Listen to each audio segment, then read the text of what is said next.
Well, hi, Algebra. How's it going? It's going good, I hope. Here's a little warm-up for you. I'm going to ask you to pause this video and solve these equations. Here's something that you saw in our last video, or very much like it. 2/3 times 4/5. And then let's do 2/3 divided by 4/5. All right, pause it and solve it. Go. All right, here we go. Number one is a multiplication of fractions problem. And when you multiply fractions, there's one way of doing it. The second problem is division of fractions problems, and there's another set of rules. And this is exactly why people get so crazy about fractions, because every time you want to do something, there's something different to think about. But it's okay. With enough practice, you can get it. We started with multiplication of fractions because it's quote unquote the easiest way to get through fractions, because really you just multiply straight across the top and straight across the bottom. And so to solve number one, we would start out with 2 times 4 and get 8. And then on the bottom we have 3 times 5, which is 15. And then we need to think about whether or not we can reduce this. I'm going to speed ahead and tell you that you can't, because I don't want this video to take 27 hours. But there you go. That's how you solve number one. Now, number two is division. And really, the goal for division of fractions is to turn it into a multiplication problem and then solve it like a multiplication problem. So the way we remember to do that is by keep it, change it, flip it. We're going to keep this fraction exactly the same. We're going to change division into multiplication, and we're going to flip over that last fraction. Now, like I told you last time, there's all kinds of great reasons why this thing works, but you don't care why it works right now. You just need to know that it is going to work every time. And so to solve this, I'm going to keep the 2/3 the same. I'm going to change the division into multiplication, and then I'm going to flip over that second fraction and make it 5/4. And now we just solve it like we do multiplication. Straight across the top, 2 times 5 is 10. And straight across the bottom, 3 times 4 is 12. Now this one is reducible, and the reason why I know is because both of those are even numbers, and so 2 goes into both of them. 2 goes into 10 5 times, and 2 goes into 12 6 times, and that is done. So you can take the same fractions, and it depends on whether or not you're multiplying and dividing and get different answers. And the reason why is because those are different processes. They're different things. You're finding out different things about those fractions. So hopefully that gives you a little reminder of what we did last time, and let's move forward to this time. So it's time to get out your notebook. The last time we spoke, you wrote some notes about multiplying and dividing fractions. You want to go to that page, chunk those fractions, and write yourself some questions. Some great questions might be, how do I multiply fractions? And maybe, what do I need to remember to divide fractions? Things like that. And then flip to that previous set of notes that you took and write yourself a summary. Remember that the summary is the answer to the essential question. So read the essential question, review your notes, and write yourself a summary about what the answer to that essential question is. When you get done with that, then get a page ready for today's notes. You're going to be writing the topic and the essential question at the top. You're going to be writing a summary down at the bottom and questions on the left, big space for notes in the middle, and so you go ahead and create those lines and get ready, because here we go. So our essential question today, how do you add and subtract with fractions? This is the stuff that makes people the most crazy when it comes to fractions, and so I'm going to give you some tips and tricks on how to be successful. Your topic, add and subtract with fractions. That topic goes at the top of your page, your note page. Your essential question goes right underneath it. And then don't forget to flip back to your table of contents, and right under where you wrote multiply and divide fractions and that page number, you're going to write add and subtract with fractions and that page number, because now you can see that your table of contents is really growing, and you want to be able to find these topics when you need to study. All right, here we go. So we're going to be taking on a little bit more fraction review today. And again, like I said last time, it's going to be brief. It's not going to be enough to fully review the idea. It's not going to give you all the whys. But the point is to remind you about how to deal with fractions, so when you need to, you can. So we started with the least complicated and we worked our way up. Multiplication is sort of the quote-unquote easiest way to deal with fractions. There's the least to remember. And then we had a little trick to remember division. And now we're going to deal with addition and subtraction together. And this is the one that makes people the most crazy. And the reason why is that first point, get a common denominator. That part is just the thing that makes people the most nuts about fractions. And I get it. I totally understand. I'm not judging at all. The good thing about adding and subtracting fractions is that the process is exactly the same for both adding and subtracting. So the first thing you do is get a common denominator, and then you got to do what I call scaling fractions up, and then you add or subtract the numerator, the top number. I'm going to show you a way to do that. That's kind of a trick, but it works for me. So let's take a couple of fractions. Let's say we want to take 2/3 and we want to add, oh, I really like 3/4. So let's add those fractions. Now, when you write them out horizontally like that, to me, they're actually a little bit trickier to solve in that way. And so what I do is I stack them. I do this every time I'm working with adding and subtracting fractions, just so you know. I got a degree in mathematics, and I still do it this way. Why? Because it works.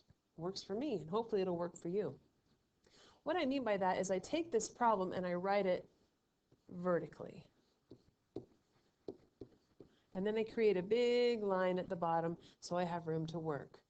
Now I have room to create those equivalent fractions, the step 2, scaling fractions up, and it helps me keep track of what I'm doing.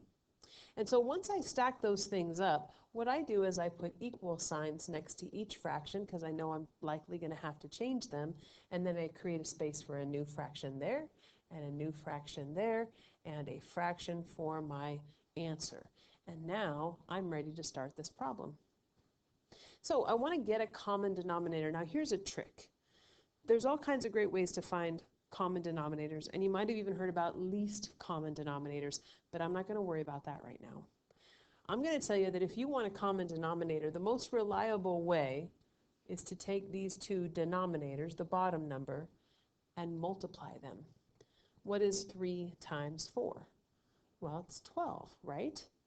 And so we can put the 12 in for our common denominator.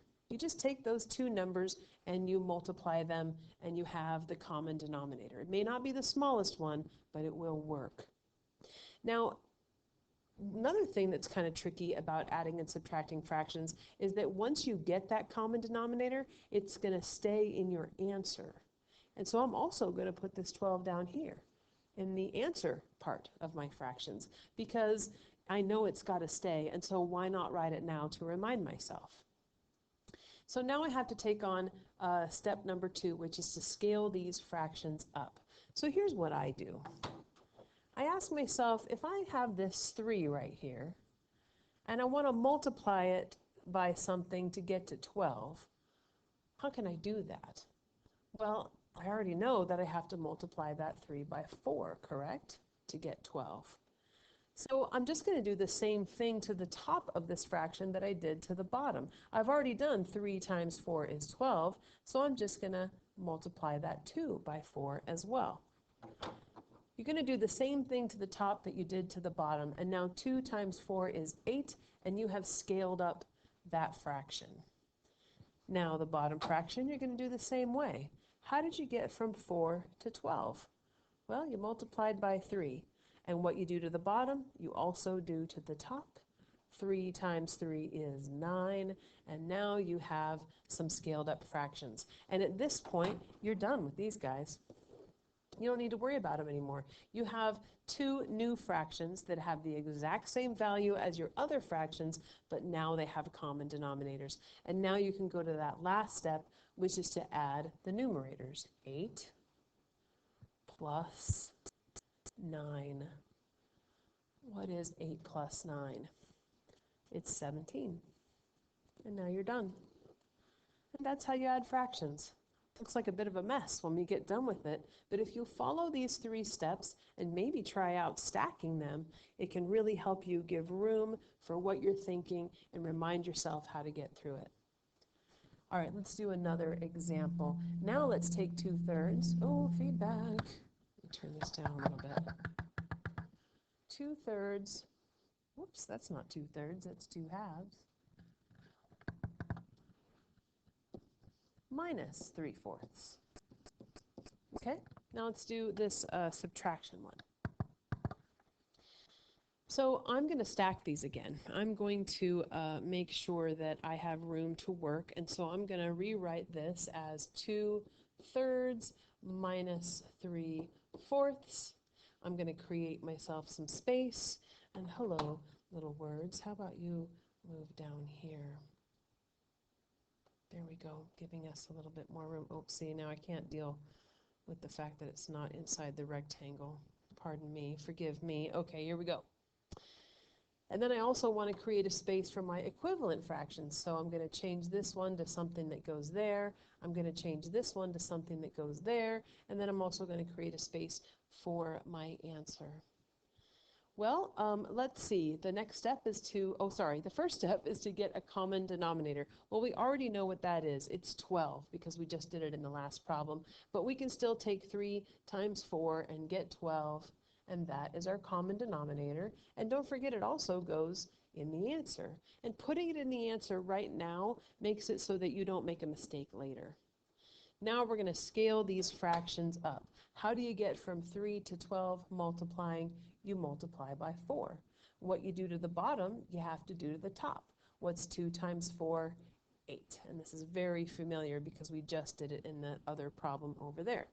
How do you get from 4 to 12 on the bottom? Well, you multiplied by 3, and so you're going to do the same thing to that top of that fraction, and 3 times 3 is 9. And now you are done with these guys right here, and all you have to do is subtract the numerators. 8 minus 9. What is 8 minus 9, you ask? Well, the last time I checked, it was -1, and there you have it. There's your answer. I'm going to do one more. I'm going to add again, this time with different fractions, just so you can see it one more time. So how about this time we take 5/6 and we add it to, how about 1/2? Okay? I'm going to stack them because that makes sense to me. 5/6 plus 1/2, create a space for that answer. And then I'm going to create a space for my scaled up fractions as well, and some place to put that final fraction. Okay, step 1, get a common denominator. Well,